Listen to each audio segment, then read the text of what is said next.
Zaire, 1974. The air was thick and hot, heavy with moisture that clung to everything. In a small locker room beneath the stadium, Muhammad Ali sat alone on a wooden bench. Outside, 100,000 voices chanted his name. Ali Bomaye, Ali Bomaye, kill him, Ali, kill him. But inside this room there was only silence and the sound of his own breathing. On the bench beside him lay a pair of boxing gloves.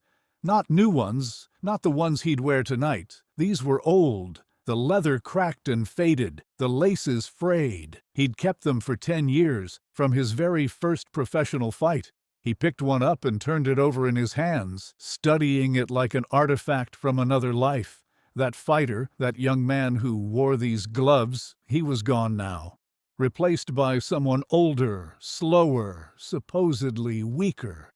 At least that's what everyone said. Foreman will destroy him, the newspapers wrote. Ali is 32, past his prime. Foreman is 25, undefeated, and hits like a freight train. This isn't a fight, it's the execution. Ali had read every word. He'd listened to every expert, every former champion, every analyst who predicted his demise. And you know what? Part of him agreed with them. His body wasn't what it used to be. The speed was diminished, the reflexes a fraction slower, the recovery time longer. But they were all measuring the wrong things. They were looking at his body when they should have been looking at his mind. Because Ali had spent the last 3 years learning something Foreman never had to learn. How to fight when you have nothing left. How to win when everyone thinks you'll lose. How to turn weakness into strategy. His trainer walked in. "It's time." Ali stood and set down the old glove. He wouldn't wear it tonight, but he'd needed to hold it to remember who he was before the world told him who he should be. He walked toward the door, toward the tunnel, toward the ring, and with each step he felt something shift inside him. Fear transforming into focus. Doubt hardening into determination. He wasn't going out there to prove the doubters wrong. He was going out there to prove himself right, that boxing isn't about who hits harder, it's about who thinks deeper. The walk to the ring felt like walking through a dream. Faces blurred past him. Voices became a roar without words. The heat pressed down like a physical weight. And then he saw it. The ring. And standing in the center of it, George Foreman. He looked exactly like his reputation suggested. Massive, powerful, immovable. His shoulders were broader than most men's backs. His arms hung like sledgehammers. When he shifted his weight, the ring seemed to shake. The referee had to look up to make eye contact with him. Ali climbed through the ropes, and the crowd's volume doubled. They were here to see something they'd never forget. They just didn't know what it would be yet. Neither did Ali, not exactly. He had a plan. But plans change when a man like Foreman starts throwing punches. All Ali knew for certain was this. He wasn't going to fight Foreman's fight. He was going to make Foreman fight his. The referee called them to the center. Up close, Foreman was even more intimidating. He stared down at Ali with eyes that showed no emotion, no fear, no doubt, just cold certainty. Ali stared back and smiled. "You in trouble, George," he said quietly. "You just don't know it yet." Foreman didn't react, didn't blink, didn't flinch. He was a machine, and machines don't respond to words. The bell rang. Round 1. Foreman came forward immediately. No feeling-out process, no cautious first round, just raw aggression. He threw a right hand that could have taken Ali's head off. Ali leaned back and the punch missed by inches. He felt the wind from it, felt how much power Foreman put into every single shot. Any one of these punches could end the fight. Ali knew that. Foreman knew that. The whole world knew that. But here's what they didn't know. Ali wasn't trying to avoid getting hit. He was trying to control where he got hit. He backed up against the ropes, and the crowd gasped. In boxing, the ropes are death. You never let yourself get trapped there. Every trainer in the world teaches you to stay off the ropes. But Ali leaned into them, let them support his weight, and covered up. Foreman saw his chance and unleashed everything. Left hook to the body, right hand to the ribs. Another left, another right. The punches came like thunder, heavy and relentless. The ropes absorbed some of the impact. Ali's arms absorbed the rest, but each one still hurt. Each one rattled his bones. Each one made the crowd scream for him to get out, to move, to fight back. But Ali didn't move. He stayed on the ropes and let Foreman work. And while Foreman was throwing punches, Ali was counting. Counting the punches, counting the seconds between breaths, counting the subtle shifts in Foreman's rhythm. Most people thought Ali was getting beaten up. But Ali was studying, learning, waiting. Round 2, round 3, round 4. Same pattern. Foreman hunting, Ali on the ropes, punches landing, crowd panicking. The announcers were losing their minds. This is suicide! What is Ali doing? He's going to get killed out there. In Ali's corner, his trainer was screaming, "Get off the ropes! Move! Dance! Do something!" But Ali just looked at him calmly between rounds and said 5 words. "I know what I'm doing." And the thing is, he did. See, every punch Foreman threw took energy. And Foreman was throwing hundreds of punches. Big punches, power punches, the kind that drain your arms and burn your lungs. And Foreman wasn't used to fights going past 3 rounds. All his recent opponents had been knocked out early. He'd never had to pace himself. Never had to conserve energy. Never had to think about round 8. But Ali had. Ali had thought about nothing else. Round 5. Foreman was still strong, still dangerous. But Ali noticed something. The punches were coming slightly slower. The recovery between combinations was taking slightly longer. Foreman's breathing was heavier, and there, in the corner of Foreman's eyes, Ali saw it. The first flicker of doubt. Not fear, not yet, but the beginning of a question. Why won't he go down? Round 6, Ali started talking. "That all you got, George? You punch like a girl. My grandmother hits harder than you." Foreman's face twisted with rage. He threw harder, trying to shut Ali up. But throwing harder meant using more energy. And using more energy meant getting more tired. Ali was baiting him, making him waste his strength on anger. Round 7. Foreman was noticeably slower now. His punches had lost their snap. His movement had lost its crispness. And Ali could feel it, the shift, the moment. It was coming. Not yet, but soon. He just had to be patient, just had to survive a little longer. And then, round 8, Foreman came out still swinging, but now his arms felt like concrete. Every punch he threw took everything he had. Ali leaned on the ropes, covering up, waiting, and then Foreman threw a lazy jab. Nothing behind it, just going through the motions. And Ali knew this was it.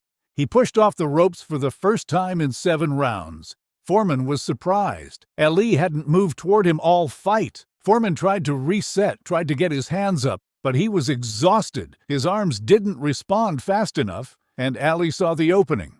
Here's what happened next, and you have to understand, it happened in about 3 seconds. But in Ali's mind, it took much longer. Time didn't just slow down. It almost stopped. Ali saw everything with perfect clarity. He saw Foreman's right hand dropping, saw his weight shifting to his front foot, saw the fatigue in his eyes, saw the opening on the left side of his chin. In that frozen moment, Ali remembered everything.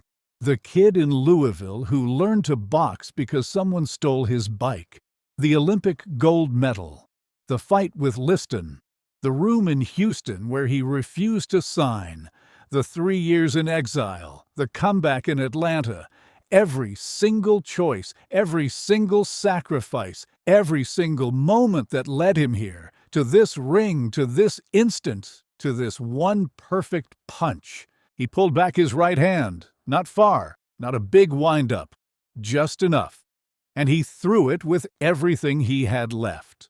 Not his strength, not his speed, but his certainty.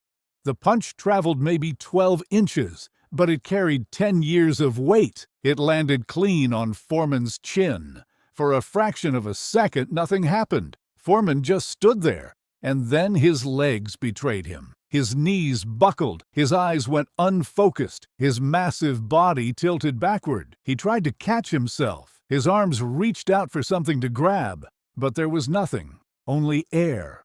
Only gravity.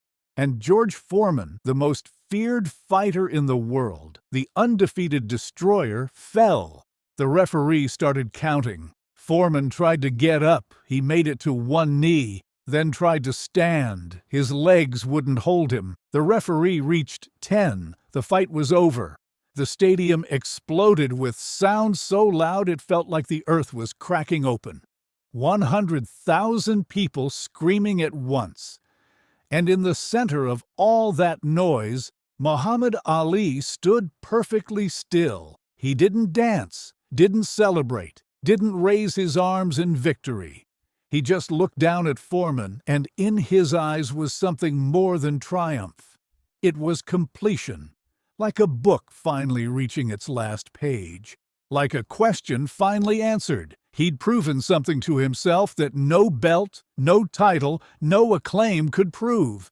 That the real fight is never against your opponent. It's against everyone who told you that you couldn't. In the locker room afterward, reporters flooded in. Cameras flashed. Questions came from every direction.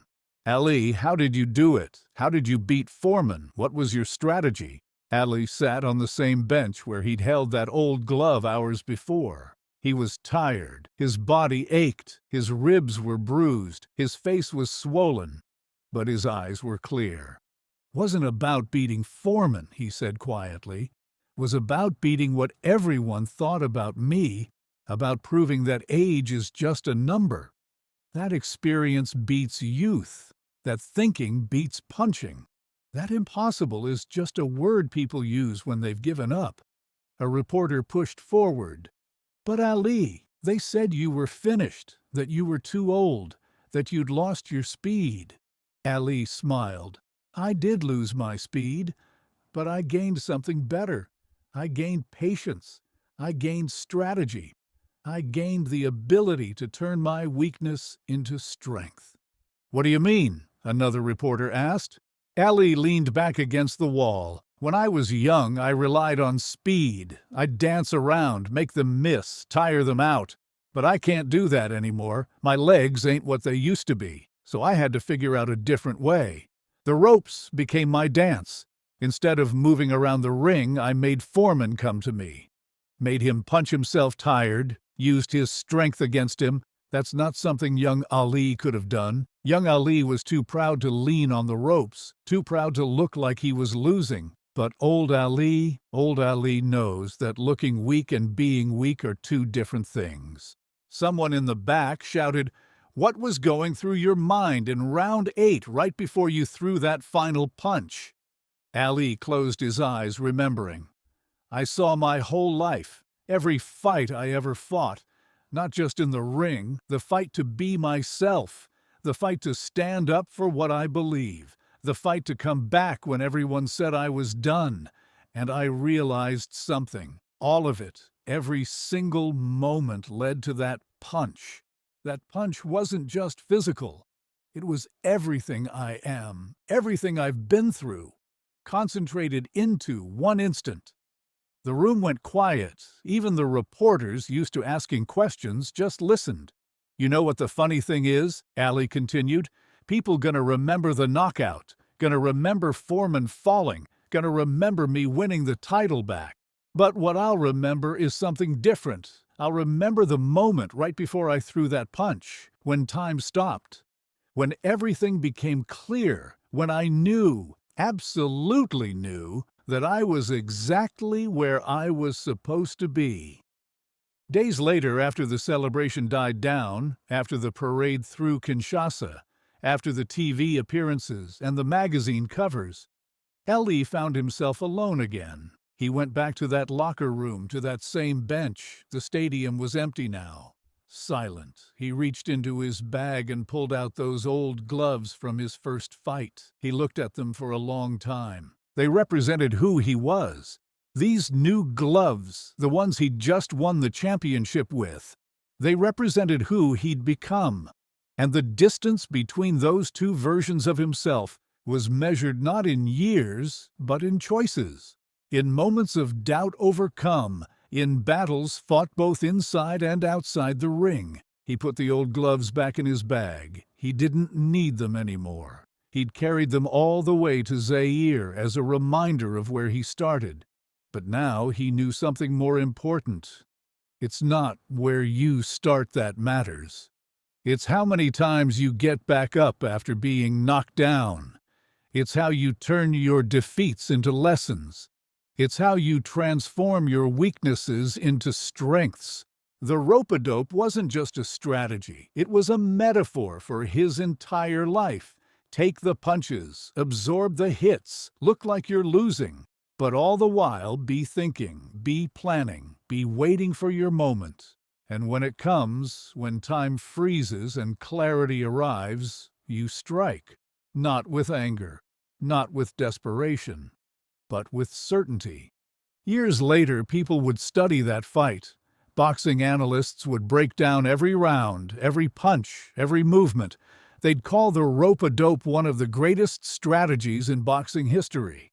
They'd marvel at how Ali turned conventional wisdom upside down, how he won by appearing to lose, how he succeeded by breaking every rule, but they'd miss the deeper truth. The rope-a-dope wasn't invented in Zaire. It was invented in Houston when Ali chose principle over comfort.